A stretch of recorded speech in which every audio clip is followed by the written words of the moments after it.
Assalamualaikum warahmatullahi wabarakatuh. Perkenalkan, nama saya Widi Andrianto dari kelas A2 E3. Di sini saya akan mempresentasikan hasil presentasi saya yang berjudul Standar Akuntansi dan Kerangka Konseptual Akuntansi. Standar akuntansi. Pengertian adalah format dan prosedur pembuatan laporan keuangan yang menjadi aturan baku penyajian informasi keuangan suatu kegiatan usaha atau perusahaan. Cakupan 1. Kerangka konseptual penyusunan laporan keuangan. 2. Pernyataan standar akuntansi atau PSAK. Kerangka konseptual. Kerangka konseptual merupakan pengaturan yang merumuskan konsep yang mendasari penyusunan dan penyajian laporan keuangan untuk pengguna eksternal. Kebutuhan kerangka konseptual. Pembuatan aturan harus dibangun dan berkaitan dengan konsep-konsep yang dibangun. 2. Memungkinkan IASP untuk mengeluarkan pernyataan yang lebih berguna dan konsisten dari waktu ke waktu. Kerangka konseptual. Pengembangan kerangka konseptual IASP, International Accounting Standard Board, dan FASB, Financial Accounting Standard Board, bekerja pada sebuah proyek bersama untuk mengembangkan kerangka konseptual umum. Kerangka baru akan membangun kerangka dasar IASP dan FASB yang telah ada. Proyek tersebut telah mengidentifikasi tujuan pelaporan keuangan bab 1 dan karakteristik kualitatif dari informasi pelaporan keuangan yang berguna untuk pengambilan keputusan. Kerangka dasar penyajian dan penyusunan EK. Kerangka konseptual merupakan konsep yang menjadi dasar penyusunan dan penyajian laporan keuangan untuk tujuan umum. Kerangka konseptual menurut PSAK. 1. Pengguna laporan keuangan. 2. Tujuan laporan keuangan. 3. Asumsi dasar. 4. Karakteristik kualitatif. 5. Konsep pengakuan dan pengukuran unsur laporan keuangan. 6. Konsep pemeliharaan modal. Pemakai informasi akuntansi. 1. Investor. Digunakan untuk mengambil keputusan apa investor bisa mendapat return dari dividen. Yang dimaksud return adalah keuntungan. 2. Kreditur. Digunakan untuk mengambil keputusan apakah perusahaan bisa mengembalikan uangnya dan kreditur mendapat bunga atau bagi hasil. 3. Pemerintah agar bisa menetapkan pajak perusahaan.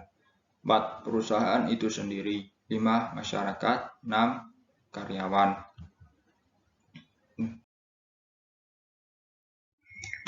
Gambaran umum kerangka konseptual. Dalam gambaran umum kerangka konseptual ada 3 tingkat, yaitu 1. Tingkat pertama yang berisi tujuan. 2. Tingkat kedua karakteristik dan laporan keuangan. Tingkat ketiga asumsi, prinsip, pengukuran, pengakuan, dan kendala. Tingkat pertama, tujuan pelaporan keuangan. 1. Bermanfaat untuk mengambil keputusan bagi investor dan kreditur apakah perusahaan layak mendapatkan investasi dan kredit. 2. Bermanfaat juga untuk menafsirkan aliran kas di masa depan. 3. Sumber-sumber yang dimiliki perusahaan ditujukan kepada pihak eksternal. 4. Asimetri-simetri, yaitu pihak di dalam perusahaan lebih mengetahui informasi akuntansi dibanding pihak eksternal. 5. Apabila pihak perusahaan terbuka tentang informasi kepada pihak eksternal, maka asimetri-simetri semakin kecil. Sedangkan apabila perusahaan tertutup, maka asimetri-simetri semakin besar. Dan yang terbaik yaitu jika asimetri-simetri semakin kecil.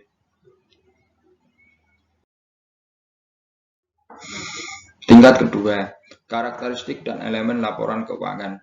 Karakteristik, karena tidak ada ukuran baku bersifat kuantitatif. Fundamental qualities. 1. Relevan. Punya manfaat bagi pemakai pihak tertentu yang sudah teruji. A. Predictive value atau nilai prediktif. Harus bisa membayangkan prestasi di masa datang dengan membaca laporan keuangan. B. Nilai konfirmasi atau confirmatory value. 2. Faithful representation. Informasi mampu menggambarkan secara wajar, komplit, netral, atau tidak condong ke pihaknya. Bebas dari kesalahan dalam batas wajar.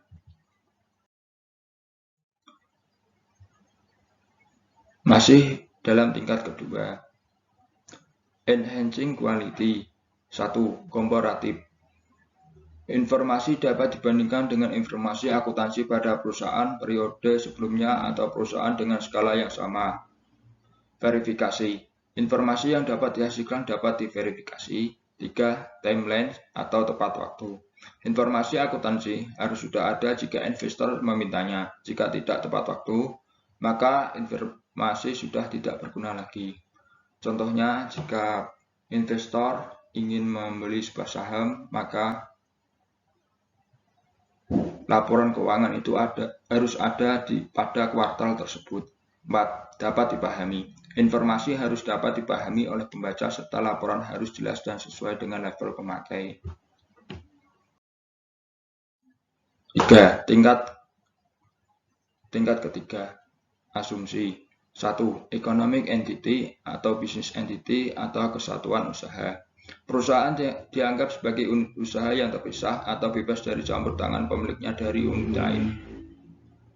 Contoh, Rizal memiliki perusahaan dan merupakan pemilik tunggal serta menjadi direktur di perusahaannya sendiri. Rizal membahas tentang kerjasama perusahaan di rumah makan dan Rizal meminta sekretarisnya untuk membayar semuanya.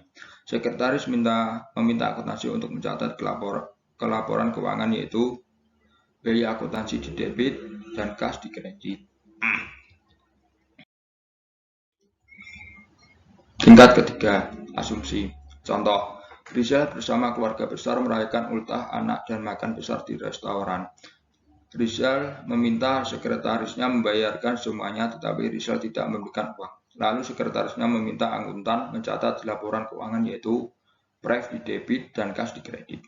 Perusahaan beroperasi terus-menerus tanpa batas waktu. Artinya perusahaan akan hidup terus dan transaksi-transaksi perusahaan diperlakukan sesuai karakteristik. Contoh, perusahaan membeli gedung dengan nilai ekonomis 20 tahun, maka dalam jurnal dicatat gedung di dalam debit dan kas dalam kredit. 3. Unit moneter. Transaksi. Kegiatan perusahaan yang dapat diukur oleh satuan uang. Dan satuan uang yang dipakai. 1. Mata uang setempat di mana perusahaan itu berdiri. 2. Mata uang yang kuat yang digunakan dunia. 4. Time periode. Membagi periode tanpa batas menjadi lebih pendek. Contohnya, 1 tahun sekali perusahaan wajib mempublikasikan keuangannya. 1 tahun 2 kali juga boleh, yang tidak boleh jika 1 tahun tidak mempublikasikan keuangannya.